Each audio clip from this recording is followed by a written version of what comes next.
Please, exceptionally today we are starting late because I know that you have a hard time checking out, and sometimes there are things which are unpredictable, of course, but it's never late. I think we can still catch up.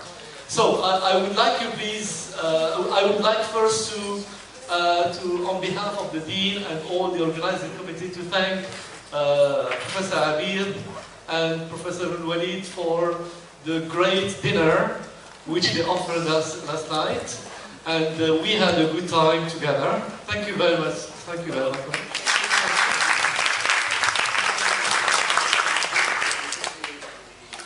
Please, I would like to make one short announcement before giving the floor to Professor Ogren.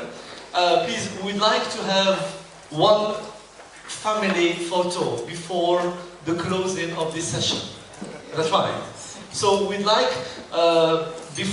shortly before the break, we'd like everybody to come to the stage to have one photo so that we can,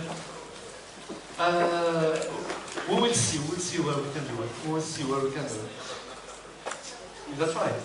Okay. We will see where we can do it. We'll see where we can do it. So I hope that before declaring the third day of this international conference open, I would like again to welcome you to everything in Morocco. And I know that it's the third day and the last day of your academic and scientific trip before heading forward to Marrakesh in the afternoon. So thank you very much, and now I give the floor to Professor Ogden. Sorry for being...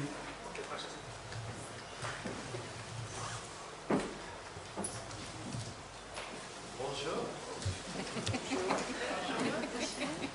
No more French. Assalamu alaikum.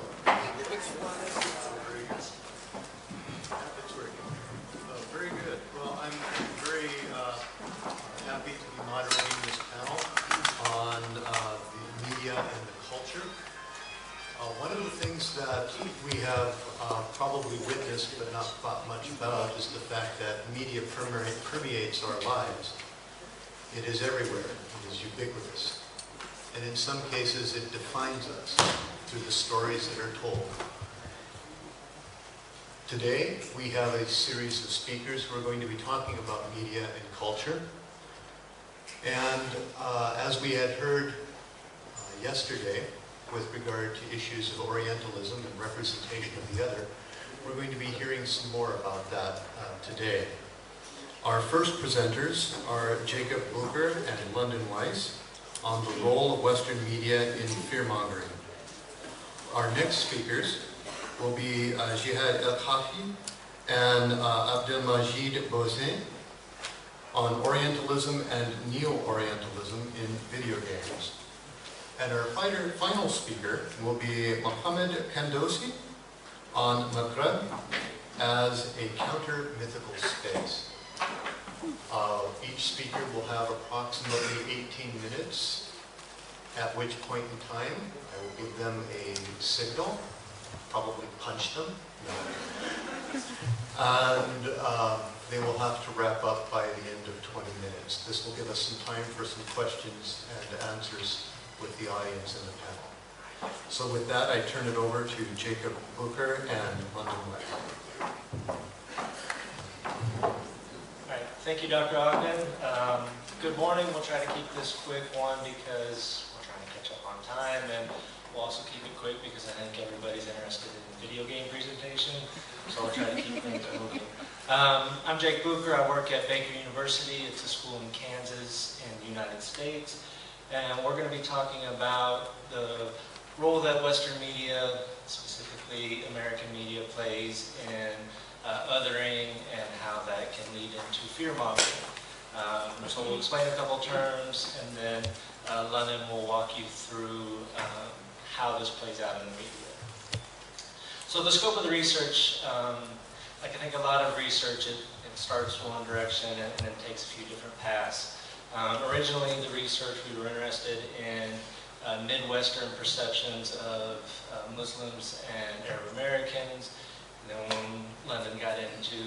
looking at what influences perceptions, we really kind of locked in on this effect of the media. So a few of the assumptions driving the paper.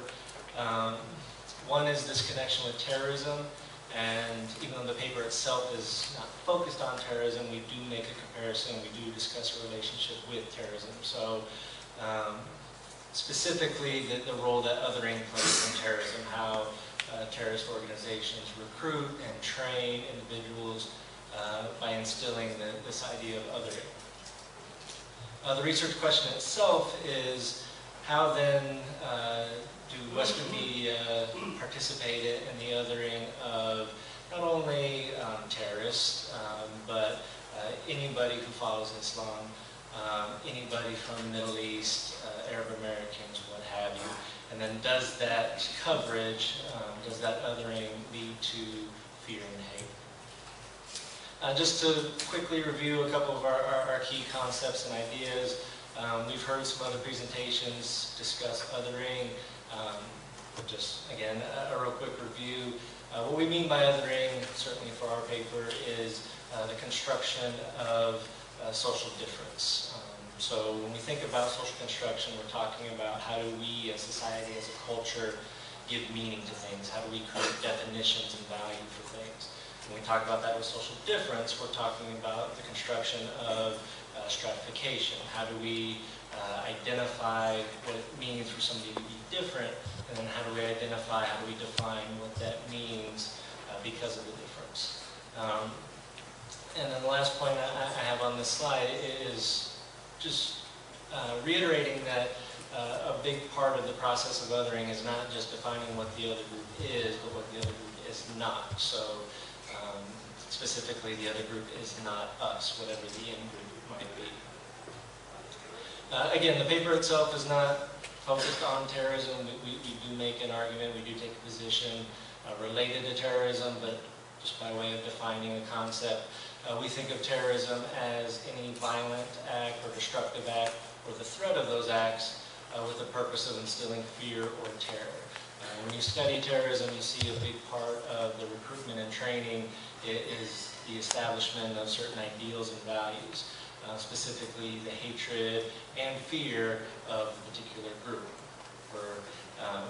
For our purposes, that would be an anti-West, anti-American fear or hatred. Fear-mongering. Mongering is kind of a fun word in English to say. I don't know how it translates. But all it means is the use of fear and hate to achieve a certain goal or end. You might have heard of the term moral panic. It's the same idea. It's the socially constructed process of getting society worked up. And so social institutions, government, what have you, can achieve a certain goal or end. And then the final concept I'll leave you with is symbolic power. For those familiar with Pierre Bourdieu, the idea of symbolic power is that it doesn't necessarily always need to be coercive, military force, some kind of tangible action to get people to behave or to react. For our purposes, we look at media as a form of symbolic power, and through the representation of Muslims and Arab Americans, that the same fear and hate can have the same effect as violence or destructive force. Finally, gatekeeping. For those who study the media or social institutions, gatekeeping is the process of filtering information before it reaches the public. We heard a presentation yesterday on the tolerant Islam. Many Americans are not familiar with that form of Islam because gatekeepers prevent that form from reaching the consumers. And so that is a particular example of gatekeeping, where social institutions and individuals in those institutions decide what angle we see regarding certain events. So I was just kind of setting up where the paper is going, and I'm going to turn it over to London to talk to you about how the media does this. When it comes to framing the media, the thing that the gatekeepers or the producers, journalists, reporters all they have to focus on is what is going to be most appealing to the eye, what's going to be unique in nature, what's going to really stand out, and what is going to represent best what happened in this picture. So for example, say you went on vacation to a beach. You're more likely to get a picture frame that has sand on it with starfish and the sun than you are just any old circular picture frame or a square. So the most important relationship here is the news and the frame it provides, as well as the audience's reception to this. Three other things that you really need to focus on are the use of sources, the use of pictures, as well as the types of language used. Now, the most important thing I want to kind of say here is that media and the news are first and foremost a business.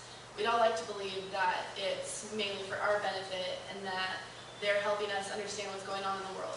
But still, it's a business. You need to have the best ratings. So sometimes what the truth really is, we don't really want to hear it. And they're going to sort of manipulate and alter what happens in order to believe and show what people will really want. Alright, so when it comes to framing, there's either positive or negative angles that you can look at. And this is also called the story focus or story commitment. Now, there's many positive ones that happened after 9/11. The White House made a statement that Islam was a religion of, not of violence, but one of peace. And they also said that American Muslims, that they were victims of violent hate crimes as well. So it's not just us. But there's also a negative side. There always is. The negative side, the danger and crisis, is usually kind of what gets the fire going and gets people more interested in something than just saying, okay, these people are really nice. No, they talk about the huge bad things that happen. So descriptions of Islam. One thing that I found was the Muslim threat. They had all of these words that just made it seem so much more violent. Three of the main ones that I found were fanatic, irrational, and American hating. The second one being irrational, I mean, you can link that to children, you can link that to women, so that one's not as bad as the last one, American hating. This is when it gets really personal, and this is when it starts to fire people up, gets people going, gets things more interesting.